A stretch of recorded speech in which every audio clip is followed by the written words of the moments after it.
Ontem foi mais um dia revelador. Bolsonaro e a equipe depuseram na PF para tentar explicar o inexplicável.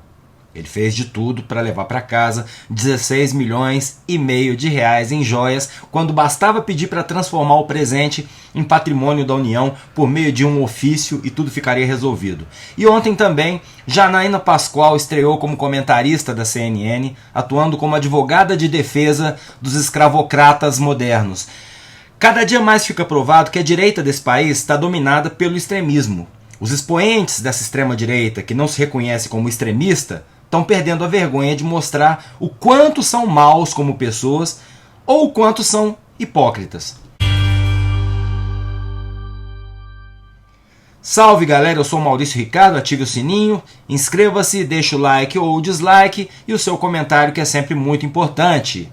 E vamos começar pelo segundo assunto. A Janaína Pascoal, candidata derrotada ao Senado, uma professora de Direito que alcançou fama nacional e se elegeu deputada pelo estado de São Paulo por ter sido autora do pedido de impeachment que acabaria derrubando a Dilma Rousseff. Janaína Pascoal agora é comentarista da CNN. Estreou ontem, batendo a audiência dos outros canais de notícia, uma estreia de sucesso, mas que já causou polêmica. Ela chegou a bater boca com o comentarista Joel Pinheiro por causa de uma fala que, para mim, pelo menos, soa absurda. O tema era mão de obra análoga à escravidão.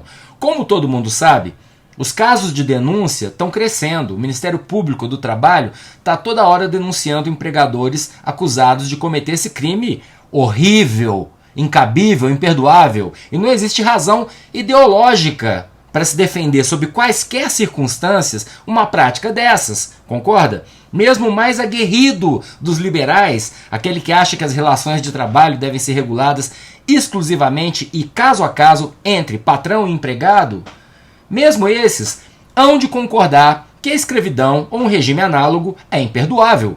Você pode achar normal, eu não acho e estou respaldado pela legislação da maior parte do mundo ocidental, mas enfim, você pode achar normal entender que uma pessoa tem o direito de aceitar trabalhar, 44 horas por semana, ganhando menos com salário mínimo. Repito, acho um absurdo e a lei brasileira também. Você pode, como liberal radical, achar que é direito individual e inalienável trabalhar sem salário por teto e comida. Na verdade, o salário mínimo do Brasil é tão baixo que, se o teto e a comida forem boas, talvez o empregador gaste mais dando casa e comida do que pagando 1.320 por mês. Agora, é inadmissível, é desumano. E mais inadmissível e desumano é manter pessoas trabalhando sem condições mínimas de higiene, tendo seu direito de ir e vir impedido pelo isolamento físico ou usando endividamento como desculpa. É inadmissível castigo físico, jornadas abusivas de até 16 horas por dia, obrigatórias. Isso não tem nada a ver com diferenças ideológicas. Quero crer eu que trabalho análogo à escravidão, repito, está acima das diferenças ideológicas, está além do aceitável. Por isso é que causou espanto para mim e para tanta gente a tese que a Janaína levantou quando o tema chegou até a mesa de debatedores da CNN. Se existe uma explicação política, econômica ou social para o aumento dos casos, ela talvez esteja relacionada à flexibilização das leis de trabalho. É mais fácil esconder a escravização de pessoas atrás do rótulo contrato de terceirizado ou pejotização, como queira, do que sob a CLT, que é muito mais rigorosa. Essa é uma possibilidade fatídica. Mas a pessoa tem que ser muito canalha, me desculpa a expressão forte, para associar o aumento de denúncias com um governo que acabou de completar 3 meses de mandato. E me causa espanto que uma professora de direito, que sabe a diferença entre denúncia e condenação, do nada, sem qualquer problematização nesse sentido, parta para a defesa dos denunciados. O Ministério Público do Trabalho não é subordinado ao Poder Executivo, e se o empregador chegou a ser denunciado pelo MP, pelo mesmo órgão e sob a mesma estrutura do governo anterior, diga-se de passagem, há de se considerar, primeiramente, que a suspeita existe. Mas eu vou reproduzir o que a Janaína disse na CNN. De repente tem um monte de escravocrata nesse país. A gente também tem que avaliar no caso concreto. Eu conheço casos e casos. Essa generalização não pode acontecer. Que generalização? Você conhece algum empresário denunciado por esse tipo de crime? Estão sendo processados ou denunciados os empregadores que são flagrados praticando o crime, ou aparentemente praticando, vou dizer, para ser ainda mais cuidadoso, mas a Janaína continua. Vários casos aparecem repentinamente. Repentinamente, muitos políticos de esquerda passam a exigir desapropriações por força desses casos. Isso é fato. O que espanta aqui é ela admitir que quem pede expropriações nesses casos, que são uma determinação legal, sejam só políticos de esquerda. Se eles estiverem fazendo isso depois da condenação, quando houver, eles vão estar exigindo meramente o cumprimento da lei. Nada mais, nada menos. Mas a Janaína não para por aí. Para ela é preciso olhar com lupa para saber exatamente se são mesmo escravocratas ou se existe um movimento para criar essa onda de que todo produtor é criminoso, é miliciano, é escravocrata, para ensejar desapropriações. É inacreditável isso, eu vou repetir. Quem denuncia é o Ministério Público do Trabalho. Quem julga são os tribunais da Justiça do Trabalho. Gente concursada, tanto na acusação quanto no julgamento. E quem está lá no alto, na cadeia de comando do MP, é o Augusto Aras, não é o Lula e nem qualquer político de esquerda. Se tiver alguém de direita aqui me vendo, entenda que eu estou conclamando você a botar limite nesse tipo de discurso.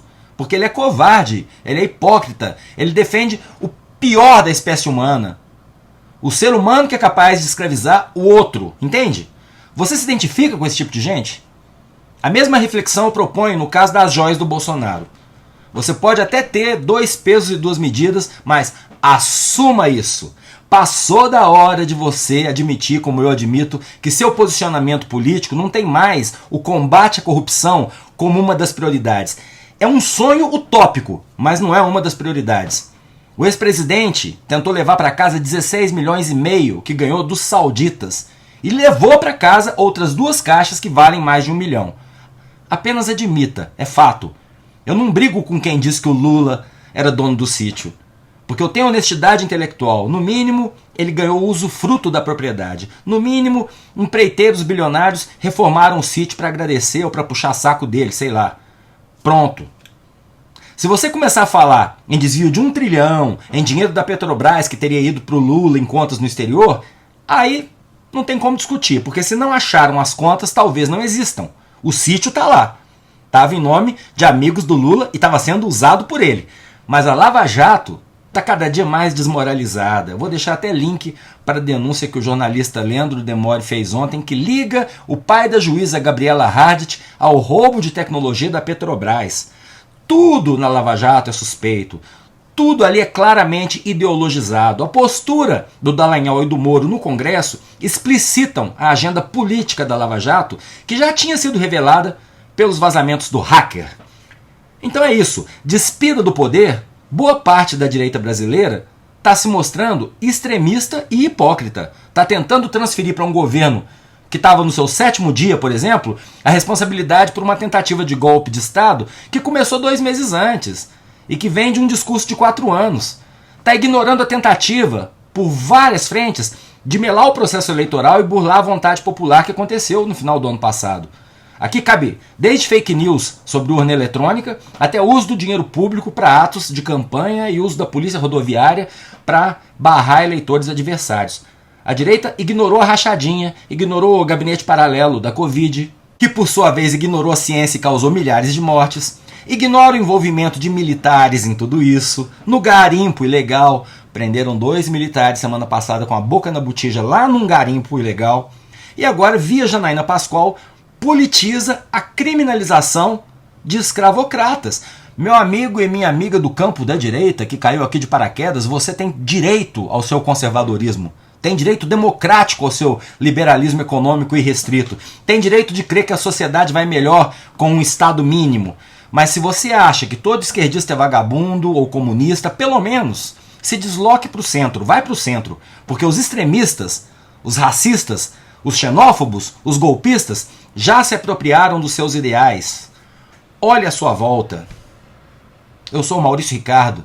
Inscreva-se nesse canal, ative as notificações, deixe seu like ou seu dislike, seu comentário que tanto soma e lute pela democracia.